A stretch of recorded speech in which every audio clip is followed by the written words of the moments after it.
Menteri Keuangan Purbaya Yudi Sadewa meminta pedagang thrifting di Pasar Senen yang mengaku harus membayar untuk meloloskan impor pakaian bekas di pelabuhan sekitar 550 juta rupiah per kontainer untuk melapor langsung kepadanya. Hal itu terungkap dari pernyataan perwakilan pedagang thrifting di Pasar Senen, Rifai Salalahi, saat rapat bersama Badan Aspirasi Masyarakat atau BAM DPR RI Rabu 19 November 2025. Biaya tersebut, kata Rifai, mengalir ke oknum pegawai Direktorat Jenderal Bea dan Cukai Kementerian Keuangan atau Kemenko. Purbaya pun mengaku belum menerima bukti kuat mengenai dugaan pelanggaran yang dilakukan anak buahnya, karena menurutnya semua orang bisa saja mengeluarkan pernyataan. Olehnya dia meminta pedagang untuk melaporkan ke Kementerian Keuangan dan membawa bukti yang kuat. Dengan bukti valid, dia akan menindak oknum pegawai Ditjen Bea dan Cukai yang diduga terlibat. Purbaya menegaskan dirinya tidak akan segan memberikan sanksi tegas kepada oknum yang terbukti melakukan pelanggaran. Purbaya mengatakan pihaknya telah memberikan peringatan keras untuk tidak berani bermain-main lagi kepada seluruh jajaran Kemenku, termasuk di Ditjen Bea dan Cukai. Rifai ketika mengadukan nasib pedagang thrifting ke Badan Aspirasi Masyarakat DPR RI mengungkapkan bahwa mayoritas pakaian bekas impor yang beredar di Indonesia masuk secara ilegal. Selama ini pakaian bekas impor bisa lolos masuk ke Indonesia dengan membayar ratusan miliar rupiah per kontainer ke petugas bea dan cukai di pelabuhan. Yang ilegal kurang lebih 550 juta rupiah per kontainer melalui pelabuhan. Oleh karenanya, dia meminta agar pemerintah bersedia melegalkan pakaian bekas impor masuk ke Indonesia, tentunya dengan membayar bea masuk atau pajak ke negara.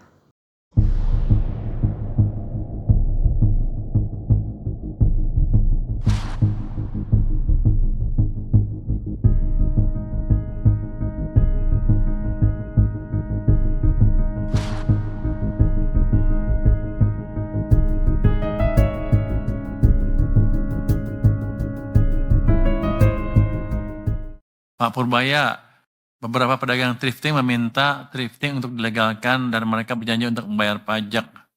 Tanggapan Bapak? Tanggapan saya nggak perlu dengan bisnis thrifting.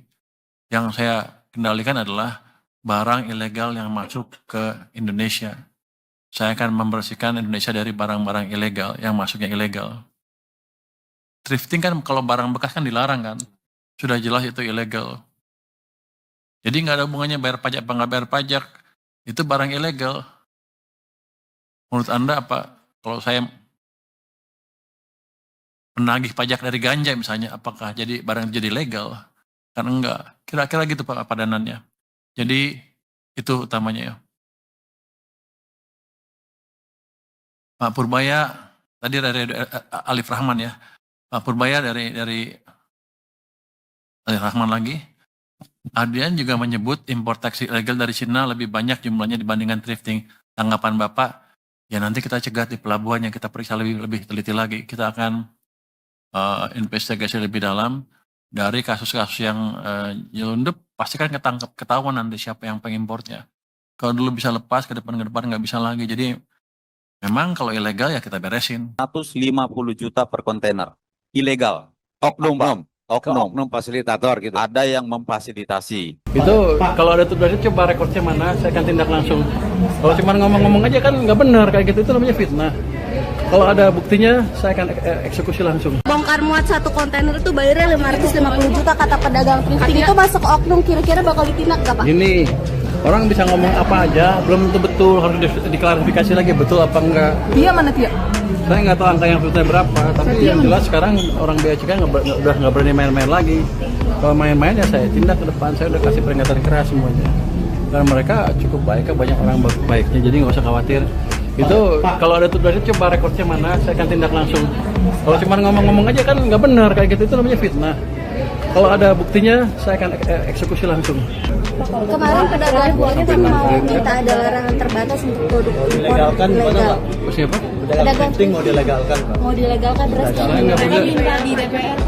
Saya nggak peduli sama pedagangnya. Pokoknya yang barang masuk ilegal, saya berhentiin. Saya nggak mungkin buka pasar untuk barang-barang ilegal kan. pedagang sampai mau 6 triliun. minta ada larangan terbatas untuk produk impor ilegal. Siapa? Pedagang mau dilegalkan, Pak. Mau dilegalkan beras. Saya nggak Mereka boleh. minta di DPR, Pak. Saya nggak peduli sama pedagangnya. Pokoknya yang barang masuk ilegal, saya berhentiin. Saya nggak mungkin buka pasar untuk barang-barang ilegal kan. Saya ulangi ada larangan terbatas, Pak. Bukan urusan saya, pokoknya mana nggak legal saya tangkap. Itu kan, Pak. Kalau anda lihat cerita apa Al Capone zaman dulu, impor apa dari Kanada ke Amerika, alkohol kan? Apa alkoholnya beracun? Enggak, tapi karena melanggar undang-undang itu sama kerjaan seperti itu. Tapi sebenarnya ada dampak bahaya sih Pak, ini ada datanya nggak berapa besar dampaknya ke ekonomi makro gitu Pak, angkanya aja angka kerugiannya. Begini, saya kan selalu bilang kita kuat besar, 90% dari domestic demand itu 90% dari ekonomi kita. Globalnya kacau balau yang 10% itulah 20%. Kalau yang domestiknya dikuasai asing, dikuasai barang asing, apa untungnya buat pengusaha domestik selain pedagang-pedagang yang jumlahnya relatif kecil dibanding rakyat kita semua. Jadi saya memaksimalkan market domestik untuk pemain domestik. Nanti pedagang itu juga kalau mereka cukup cerdas memanage dagangnya bisa shift kan ke barang-barang domestik. Kalau mereka bilang jelek, bilang aja bagus. Kan demandnya akan dengan demand yang menentukan kualitas barang. Kalau jelek ya nggak dibeli sama masyarakat. Download Tribun X sekarang, menghadirkan lokal menjadi Indonesia.